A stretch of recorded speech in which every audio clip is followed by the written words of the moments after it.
Assalamualaikum warahmatullahi wabarakatuh. Perkenalkan, nama saya Yusmin Elvi. Saya adalah dosen program studi agribisnis di Universitas Mahaputra Muhammad Yamin. Dan tentunya salam sejahtera untuk kita semua. Nah, selamat siang buat adik-adik semua.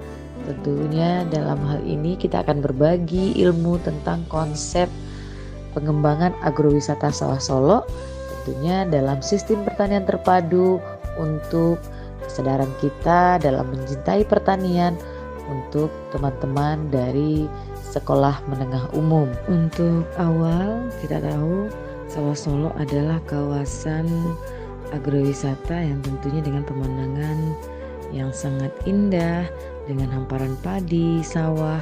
Kemudian ada juga sistem pertanian terpadu di sini, yaitu ada perpaduan mina padi, ada ikan yang tentunya menambah keelokan alam dari Sawah Solo.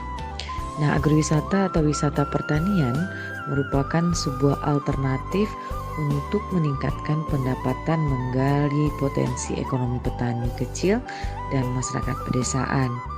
Saat ini agrowisata semakin dikembangkan sebagai bentuk pelestarian lingkungan dan sumber daya lahan pertanian. Selain itu, perkebunan juga menjadi sektor ekonomi yang dikembangkan untuk kesejahteraan masyarakat, kemudian juga mampu menjadi daya tarik wisata bagi wisatawan. Nah, wisatawan tidak hanya dapat melihat hamparan perkebunan atau persawahan, namun juga dapat melihat proses dari yang dilakukan oleh petani lokal. Bahkan tidak jarang beberapa agrowisata melibatkan wisatawan dalam proses pertanian yang ada, sehingga wisatawan dapat merasakan secara langsung. Misalnya kalau di Sawah Solo kita bisa menikmati orang lagi panen padi, menikmati suasana alam sambil makan bersama, juga bisa menikmati keelokan dari ikan-ikan yang berwarna-warni dan sangat indah. Bisa juga kita nikmati sambil digoreng atau sambil memancing ikan di area Sawah Solo. Tujuannya adalah diantaranya pola pembinaan agrowisata, tujuannya untuk lebih memahami pentingnya pembinaan agrowisata sebagai salah satu alternatif dan cara untuk membina masyarakat dan mewujudkan sinergitas pariwisata dan pertanian yang dapat menghasilkan pertumbuhan sosial, ekonomi, dan organisasi masyarakat. Manfaatnya adalah sebagai bahan masukan kepada pemerintah mengenai berbagai kegiatan perencanaan dan pengembangan agrowisata. Kemudian sebagai media untuk menambah wawasan masyarakat, pengusaha, dan pemerintah terhadap berbagai corak dan bentuk agrowisata. Yang terakhir sebagai upaya sinergitas antara pariwisata dan pertanian itu sendiri. Sasaran yang dapat dilakukan adalah terwujudnya perkembangan agrowisata yang didukung oleh masyarakat pedesaan.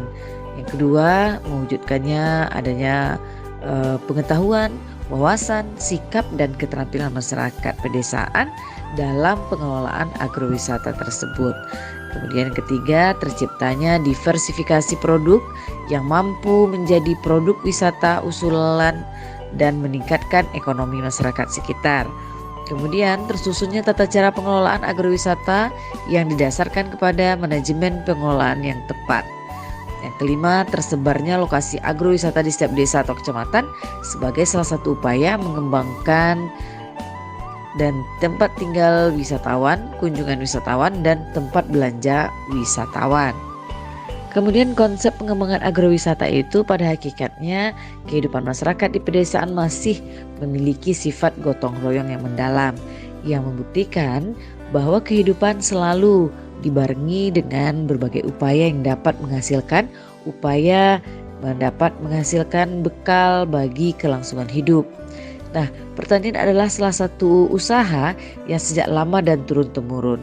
Jadi, sebagian mata pencaharian masyarakat di pedesaan, usaha pertanian telah membentuk pola hidup masyarakat tidak hanya sekedar mengolah ladang, kebun, kemudian persawahan dan hutan, tapi juga apa yang mereka kerjakan dengan tanpa disadari telah membentuk satu daya tarik bagi orang yang melihatnya. Misal, seorang petani membajak sawah dengan menggunakan kerbau. sebagai binatang penghela baja. Setelah memberikan nuansa tradisi budaya, masyarakat yang bagi orang lain menjadi daya tarik. Bentangan sawah yang ladang yang terhampar luas telah membentuk nuansa alam yang cukup cantik. Nah, kehijauan padi pada saat sebelum menjadi padi matang, nuansa kuning menghampar ibarat permadani yang tak terbatas di setiap mata memandang, membuat rona alam menunjukkan sehingga menjadi daya tarik. Kemudian hijaunya sayuran di lereng bukit atau juga hijaunya sayuran di sela-sela padi, di sela-sela perikanan, juga cantiknya bunga-bunga yang terisi di pematang-pematang sawah juga sangat menambah keindahan alam.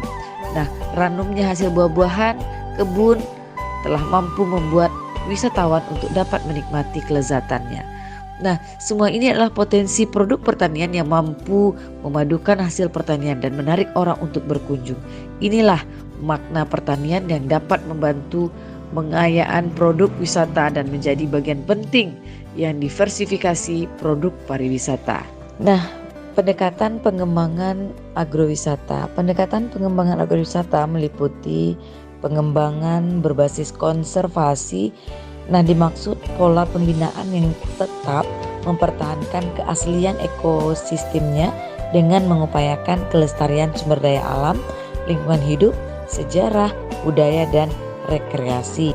Pengembangan berbasis masyarakat dimaksud pada pola pembinaan masyarakat yang menempatkan agrowisata sebagai pemberdayaan masyarakat petani untuk dapat memperoleh nilai tambah baik dari sisi hasil pertanian maupun dari kunjungan wisatawan dan efek ganda dari penyerapan hasil pertanian dan usaha pariwisata dan pengembangan. Kemudian yang ketiga, penetapan wilayah atau daerah agrowisata sebagai daerah wilayah pembinaan.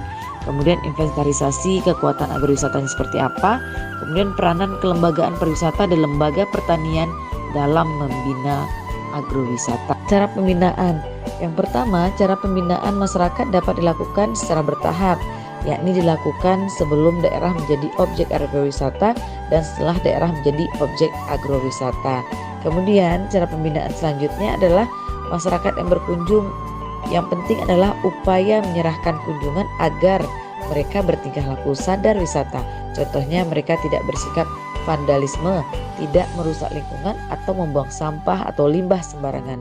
Untuk mengatasinya perlu kita ketahui karakteristik pengunjung, sebab karakteristik pengunjung akan mencerminkan sikap dan tingkah laku mereka di tempat mereka. Di kawasan Sawah Solo kita tahu daerah yang sangat asri, daerah yang sangat bagus sekali untuk mendatangkan pengunjung atau wisatawan untuk menikmati nuansa alam daerah Sawah Solo. Daerah yang menghijau, daerah yang sangat cantik, tentunya dapat memanjakan mata setelah kita lelah bekerja. Nah, tentu saja agrowisata Solo perlu dibina, tentunya perlu dikembangkan lagi. Tentu prinsip dasarnya dipahami adalah untuk mengambil keputusan di bidang pertanian dan unsur-unsurnya serta kepariwisataan. Nah, agrowisata dimanfaatkan adalah sumber daya alamnya, lingkungannya, dan keterlibatan masyarakat di dalamnya. Oleh karena itu, pertanian merupakan potensi bagi kehidupan masyarakat. Maka dengan berkembangnya agrowisata di suatu desa atau suatu daerah tidak mempengaruhi pola kehidupan mereka baik dari sisi sosial, ekonomi, dan budaya. Bahkan hasil yang diperoleh dari pengembangan agrowisata harus kembali kepada mereka atau masyarakat. Jadi keuntungan yang kita lihat bisa kita tentukan kalau agrowisata ini sangat-sangat membantu sekali baik itu perekonomian masyarakat sekitar maupun tingkat sosial masyarakat sekitar daerah agrowisata tersebut. Baik, terima kasih untuk kesempatannya pada hari ini. Semoga bermanfaat dan tentunya tetap mencintai pertanian. Salam sehat, tetap jaga kesehatan. Akhir kata, wabillahi taufiq wal hidayah. Wassalamualaikum warahmatullahi wabarakatuh.